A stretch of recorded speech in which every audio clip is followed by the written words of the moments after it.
You're listening to the Cyberwire Network, powered by N2K.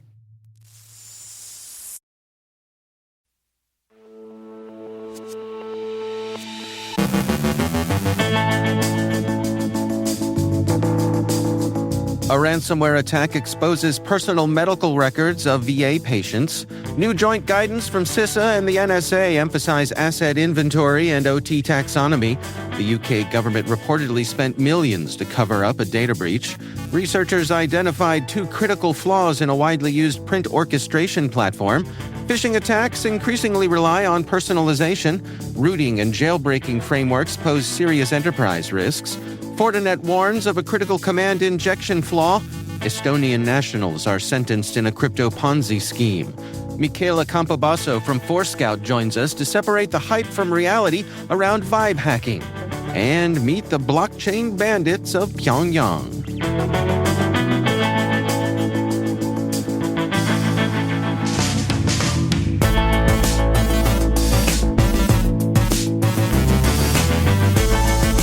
It's Thursday, August 14th, 2025. I'm Dave Bittner, and this is your Cyberwire Intel Briefing.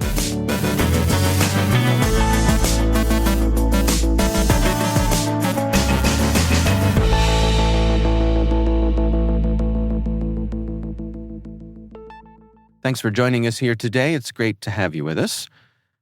A ransomware attack on DaVita, a major dialysis provider contracting with the Department of Veterans Affairs, exposed about 1 million medical records, including veterans' social security numbers, lab results, and insurance details. The breach affected VA patients receiving dialysis and lab services through the Veteran Community Care Program. Additional data, such as names, check images, and tax IDs, may have been compromised. The VA paid DaVita $206 million in early 2025 for services, but its internal systems were not impacted. Forensic teams and the FBI are investigating. DaVita has restored affected systems and will offer 12 months of free credit monitoring to victims. Kidney disease is more prevalent among veterans, with the VA caring for about 600,000 affected individuals nationwide. New joint guidance from agencies including CISA, the NSA, EPA, and international partners emphasizes that building a modern, defensible architecture for operational technology relies on a well-maintained asset inventory and OT taxonomy. Titled Foundations for OT Cybersecurity, Asset Inventory Guidance for Owners and Operators, the document outlines a structured multi-step process, define governance, scope, and roles, identify OT assets, and collect key attributes like IP addresses, manufacturer, and criticality, create a taxonomy, classifying assets by function or criticality and organizing them using zones and conduits, manage inventory data centrally, and apply lifecycle management. Beyond inventory, it guides organizations in improving cybersecurity through vulnerability tracking, performance monitoring, training, and continuous improvement. Appendix examples include conceptual taxonomies for oil and gas, electricity, and water infrastructure. While voluntary and not prescriptive, this guide aids asset owners in enhancing information clarity, security posture, and operational resilience for critical OT environments. Separately, CISA warned that attackers are actively exploiting 2 vulnerabilities in Enable's N-Central remote monitoring and management platform. The flaws, which require authentication, could allow command execution and input injection. Enable patched them in the recent version and urged immediate upgrades. About 2,000 instances are exposed online, mostly in the US, Australia, and Germany. CISA added the bugs to its known exploited vulnerabilities catalog, giving U.S. federal agencies until August 20th to patch, and advised all organizations to secure systems promptly to reduce exploitation risk. In 2022, a British military error exposed the personal details of 18,700 Afghans who had worked with UK forces, risking Taliban reprisals. According to the New York Times, the conservative government sought a rare contra mundum super injunction, barring disclosure even to its victims, spending $3.2 million in legal costs. The breach wasn't discovered until August 2023, when part of the data appeared on Facebook. Journalists who inquired were served with secrecy orders. The injunction lasted 18 months until Labor's 2024 review prompted its lifting. Critics argue the order increasingly served to avoid political embarrassment. The breach triggered a £400 million secret relocation program for 4,500 Afghans.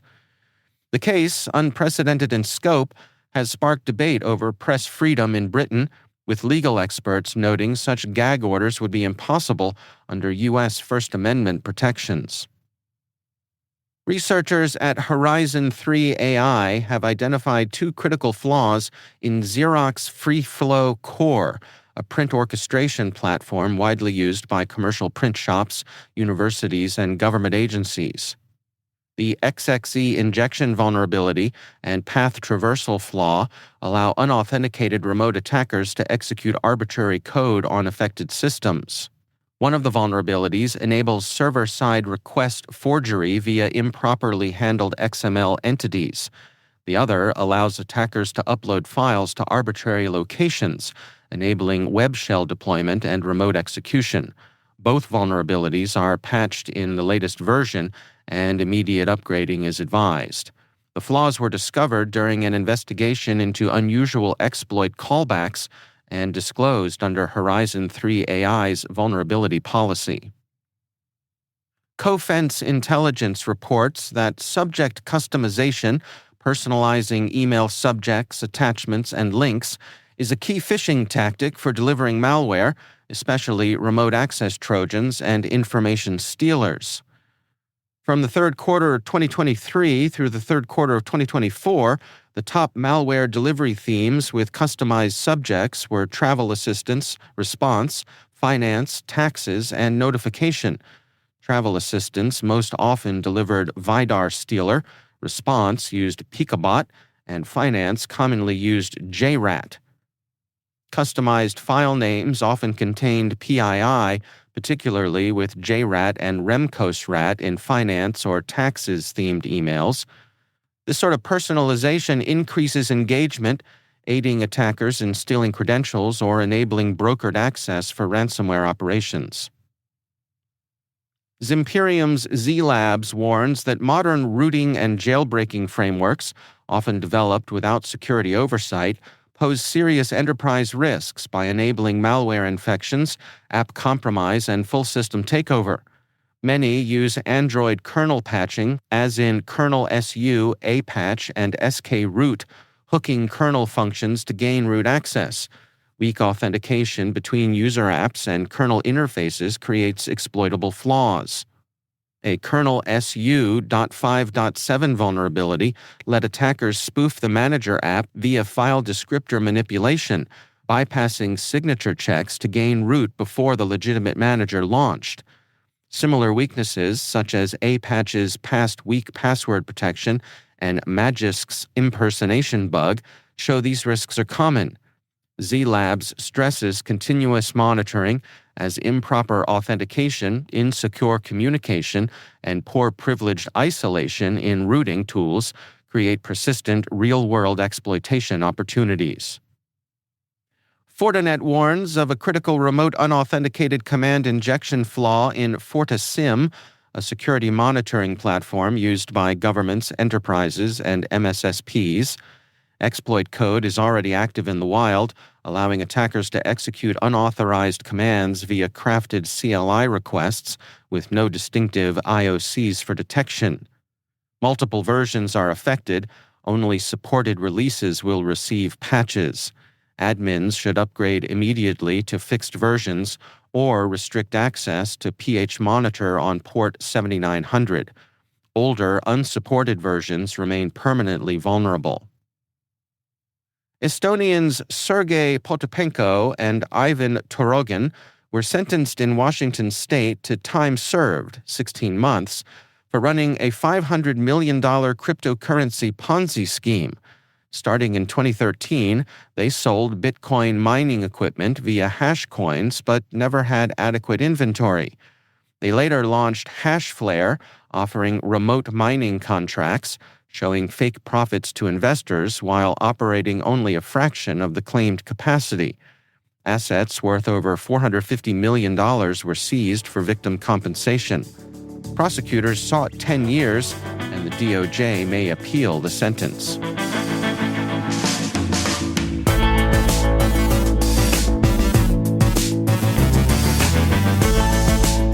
Coming up after the break, Michele Campobasso from Forescout joins us to separate the hype from the reality around vibe hacking and meet the Blockchain Bandits of Pyongyang.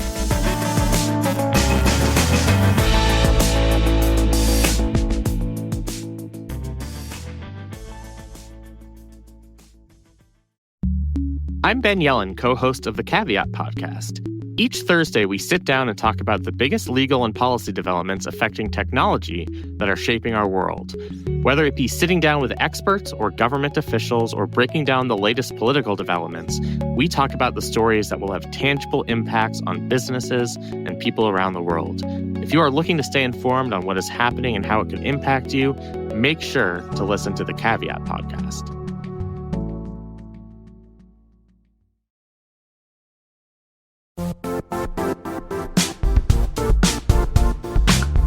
Compliance regulations, third-party risk, and customer security demands are all growing and changing fast.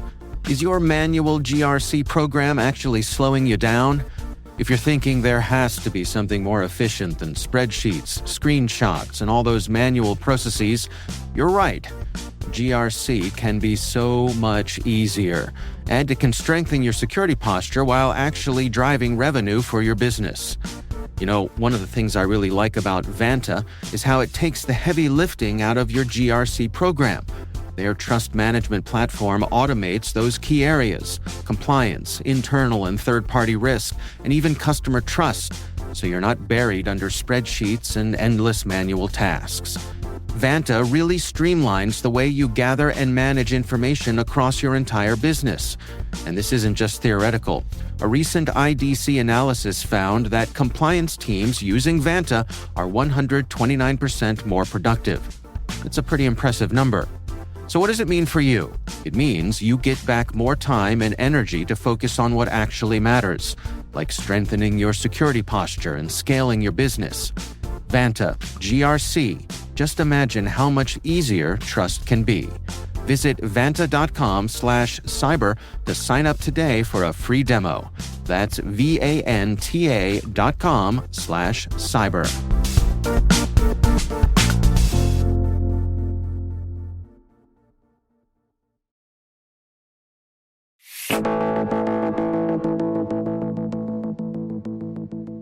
Michele Campobasso is a senior researcher at Forescout. I recently spoke with him about research separating the hype from the reality around vibe hacking.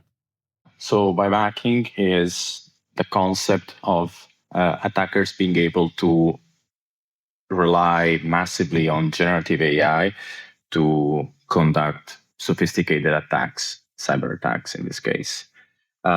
Without having any specific and prior knowledge on the topic. That's kind of the idea of vibe hacking. Can you give us an idea of how someone might approach this? How would one who doesn't have a lot of experience use an LLM to go at what they want to do?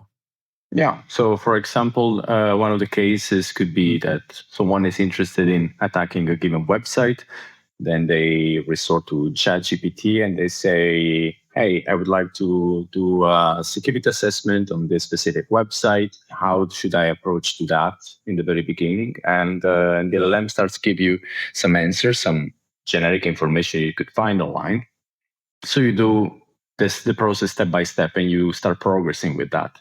But then once you do the general recon side of things, then you will have to understand what is the technology behind the specific website. And you're facing a moment in which you need to write an exploit, some code that is going to attack this website and exploit some vulnerabilities.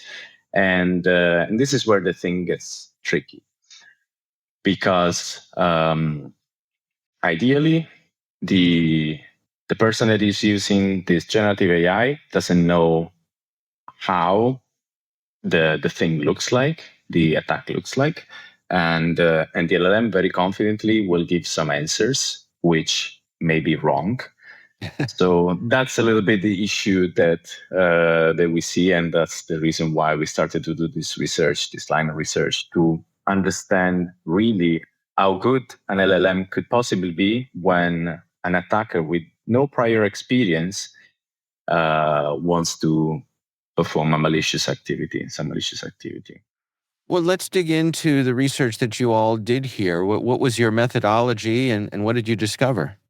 So we sampled a number of LLMs spanning from commercial solutions, of course, because they are the most famous right now and arguably the most advanced, but we included also underground LLMs that you can find on marketplaces on the dark web or Telegram.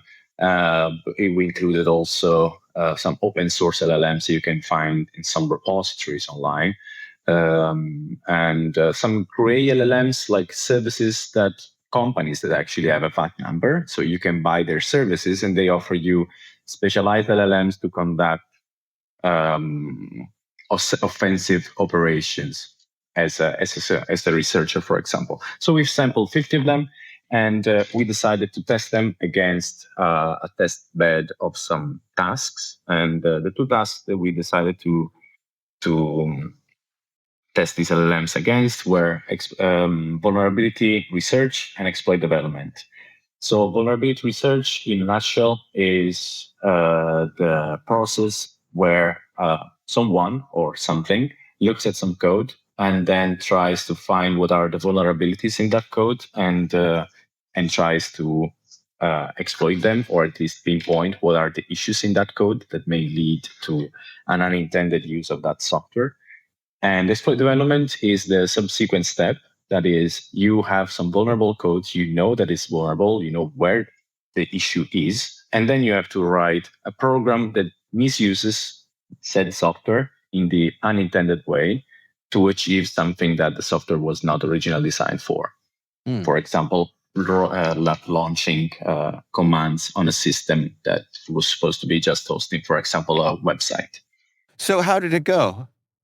It didn't go that brilliantly. And the reason for that is that for simpler tasks that we had for vulnerability research, they performed somewhat okay, especially those that are commercial solutions and those that are on the gray area in a way. But when we were moving towards the more cognitively complex tasks like exploit development, they started to fail miserably. The best group of LLMs was by far the commercial solutions, which was surprising, honestly, because arguably they should prevent an arbitrary user to state, "Hey, I'm a security researcher, write me an exploit." Very, very easy to be convinced in that sense. So, as I was saying, the commercial solutions performed quite well for vulnerability research in a way. Exploit development, roughly 50% of them managed to produce an exploit that was actually usable and exploiting the intended vulnerability, whereas a harder task in exploit development was managed from only 20% of them. And we tested like 17 commercial solutions. That's how it went. It was not that great. Yeah. One of the things that struck me in the research was that you all threw multiple iterations at these, and you pointed out that some of these tasks required hours and hours of attempts to get something useful out of it. Yeah, that's right. And that's one of the caveats of this research, because I try to pose as someone that doesn't understand much, but at least understands something about what they're doing. I don't want to be just a wannabe hacker there testing the LLMs. I wanted to be someone that knows how to do things. So whenever I was giving them the task to write an exploit for a given piece of code, I was monitoring the answers. I was performing some minor corrections where needed, and I was nudging sometimes LLMs to go in the right direction because they were easily diverging from the right path. So I was there looking after them carefully, not too much, not to be like someone that already knows the solution and then why I'm using an LLM in the first place. And I really wanted to give each LLM their best shot at trying to solve the task. So each LLM was given up to 5 runs to solve each task. Despite all my efforts of pretending to be a somewhat average attacker, these were the results that were not too engrossing. And by the way, the exploit development exercises were taken from some CTFs. So they were not complex code like real case scenarios. We were talking about 10 lines of code in C, nothing too crazy, yet these were the results. So what's the takeaway here for folks who are worried about the potential of these LLMs enabling vibe hacking? Is your sense that we're still a ways off? In a way, yes. I would say that still they are a useful tool. They can replace basically Google if you want to. You can look for information there. You can ask them to write you skeletons or scripts and develop automated pipelines for conducting some sort of attacks. But the level of sophistication, that's the real difference. The level of sophistication that you can reach with an LLM without being an expert already on the subject is fairly low. And that's why, arguably, vibe hacking is not, as of today, a big issue. It's just giving more wannabe attackers or someone with opportunistic attackers with average skills some extra tools to be faster at their workflow, but not necessarily making a step forward. Because at the end of the day, even though it's not going any further in terms of sophistication, what you're getting right now in the positive outcomes of my tests is just an exploit. An exploit is literally the same stuff that you would have done by hand. They didn't use any new and undetectable way of exploiting a system. They were doing something that a human would have done because they learned how to do it from humans. So maybe the number of attacks is going to increase. That's most likely. Probably it's happening already right now. But in terms of sophistication, we are seeing the same stuff already, as always, I would argue. That's Michele Campobasso from Forescout.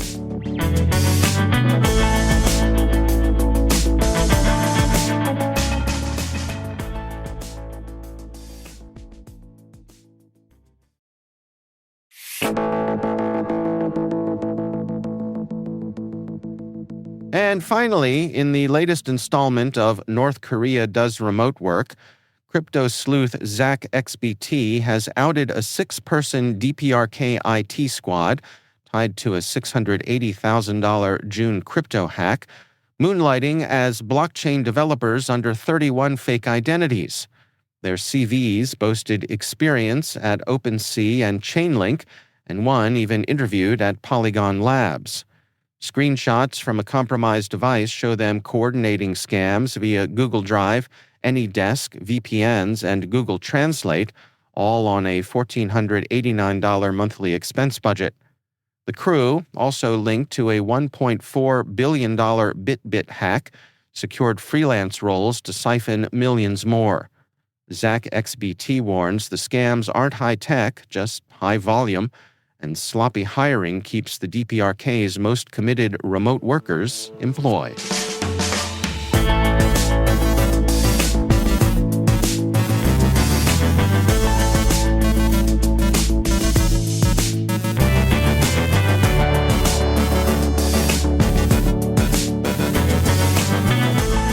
And that's the Cyberwire. For links to all of today's stories, check out our daily briefing at thecyberwire.com. We'd love to hear from you. We're conducting our annual audience survey to learn more about our listeners. We're collecting your insights through the end of this month. There is a link in the show notes. Please take a moment and check it out. N2K's senior producer is Alice Carruth. Our Cyberwire producer is Liz Stokes. We're mixed by Trey Hester with original music by Elliot Peltzman. Our executive producer is Jennifer Iben. Peter Kilpie is our publisher, and I'm Dave Bittner. Thanks for listening. We'll see you back here tomorrow.